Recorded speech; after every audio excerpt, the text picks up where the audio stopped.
यीशु मसीह के कीमती नाम में मैं आप सबका अभिवादन करती हूँ और इस बाइबल स्टडी में जो इवेंचुअल मिनिस्ट्री की तरफ से मैं आप सबका स्वागत करती हूँ। You are watching Benson TV, and for I am Professor Dr. Benson James. For today's Bible study, let us turn to the Gospel according to Saint Mark, chapter 9, verses 11 to 29. और आज की बाइबल स्टडी के लिए हम देखेंगे मरकुस रचित सुसमाचार उसका 9 अध्याय उसका 11 से 29 वचन।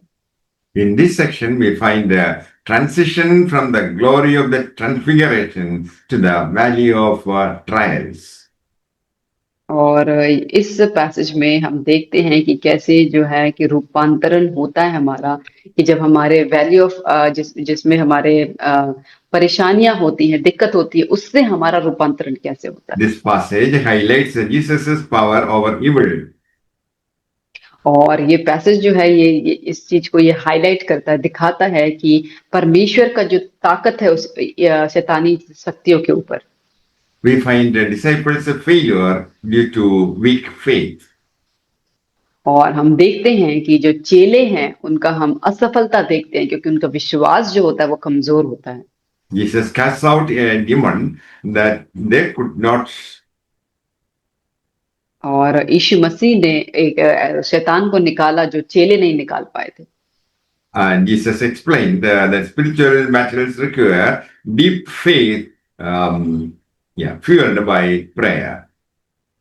और यीशु मसीह ने उनको कहा कि जो ये ऐसी चीजें जो होती हैं वो उसके लिए बहुत ही गहरा विश्वास चाहिए और वो प्रार्थना से भरा हुआ होना चाहिए। In verses 11 to 13. और उन्होंने उससे पूछा, शास्त्री क्यों कहते हैं कि एलिया का पहले आना आवश्यक है? उसने उन्हें उत्तर दिया, एलिया सचमुच पहले आकर सब कुछ सुधारेगा, परंतु मनुष्य के पुत्र के विषय में यह क्यों लिखा है कि वह बहुत दुख उठाएगा और तुच्छ गिना जाएगा। परंतु मैं तुमसे कहता हूं कि एलिया तो आ चुका और जैसा उसके विषय में लिखा है उन्होंने जो कुछ चाहा उसके साथ किया। Disciples asked why the scribes claim Elijah must come first. और यहाँ पे जो है वो चेले यहाँ पे सवाल पूछते हैं कि शास्त्री क्यों कहते हैं कि एलिया का पहले आना आवश्यक है। Jesus clarified that Elijah did come, referring to John the Baptist. और यीशु मसीह यहाँ पे कहते हैं कि एलिया जो है वो आ चुका है क्योंकि वह यूहन्ना बपतिस्मा देने वाले के बारे में बोलता है। But they treated John the Baptist poorly. और लेकिन उन्होंने यूहन्ना बपतिस्मा देने वाले को अच्छी तरीके से उसके साथ व्यवहार नहीं किया। It foreshadows that the Son of Man must also suffer. और इसीलिए जो परमेश्वर का जो पुत्र है वो भी उसको भी दुख उठाना पड़ेगा। Verses 14 to 19. जब वह चेलों के पास आया तो देखा कि उनके चारों ओर बड़ी भीड़ लगी है और शास्त्री उनके साथ विवाद कर रहे हैं।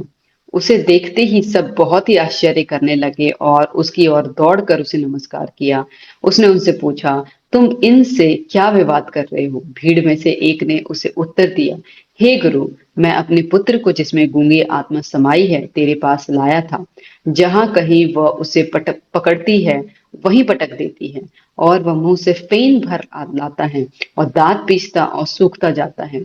मैंने तेरे चेलों से कहा कि वे उसे निकाल दे परंतु वे निकाल न सके। यह सुनकर उसने उनसे उत्तर दे के कहा, हे अविश्वासी लोगों, मैं कब तक तुम्हारे साथ रहूंगा और कब तक तुम्हारी सहूंगा? उसे मेरे पास लाओ। Coming down from the mountain, Jesus finds his disciples unable to cast out a demon from a boy. और जब यीशु मसीह उस पहाड़ पे से उतर के आए तो उन्होंने देखा कि उनके जो चेले हैं वो एक लड़के में से अशुद्ध आत्मा को नहीं निकाल पाए।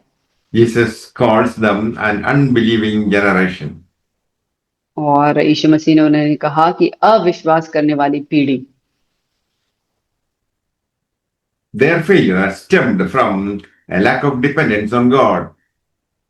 और उनका जो ये असफलता थी वो ये दिखाता था कि वो परमेश्वर के ऊपर निर्भर नहीं करते। Verses 20 to 24.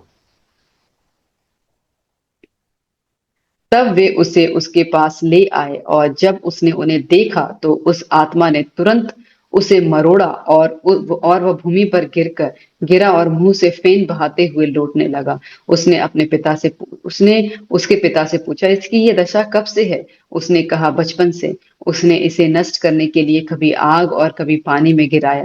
परंतु यदि तू कुछ कर सके तो हम पर तरस खाकर हमारा उपकार कर। यीशु ने उससे कहा, यीशु ने उससे कहा, यदि तू कर सकता है, यह क्या बात है? विश्वास करने वाले के लिए सब कुछ हो सकता है। बालक के पिता ने तुरंत गिड़गिड़ाकर कहा, हे प्रभु, मैं विश्वास करता हूँ, मेरे अविश्वास का उपयोग कर। The father of the boy desperately cries, और जो बच्चे का जो पिता था वो बहुत ही बुरी तरीके से वो रोया Lord, I believe, help my unbelief. और उसने कहा कि पिता परमेश्वर, मैं विश्वास करता हूँ, मेरे अविश्वास का उपाय कर। This confession shows that even weak faith, when brought to Jesus, is enough for him to work. और ये दर्शाता है कि अगर हमारा विश्वास कमजोर भी क्यों ना हो, जब हम उसे प्रभु के पास लेकर आते हैं तो वो काम करता है। Verses 25 to 29. जब यीशु ने देखा कि लोग दौड़कर भीड़ लगा रहे हैं तो उसने अशुद्ध आत्मा को यह कहकर डांटा, हे गूंगी और बहरी आत्मा, मैं तुझे आज्ञा देता हूँ, उसमें से निकल आ और उसमें फिर कभी प्रवेश न करना। तब वह चिल्लाकर और उसे बहुत मरोड़कर निकल आई और बालक मरा हुआ सा हो गया। यहाँ तक कि बहुत लोग कहने लगे कि वह मर गया, परंतु यीशु ने उसका हाथ पकड़ के उसे उठाया और वह खड़ा हो गया। जब वह घर में आया तो उसके चेलों ने एकांत में उससे पूछा, हम उसे क्यों ना निकाल सके? उसने उससे कहा, यह जाति बिना प्रार्थना किसी और उपाय से नहीं निकल सकती। Jesus casts out the demon. और यीशु मसीह ने उस दुष्ट आत्मा को निकाल दिया।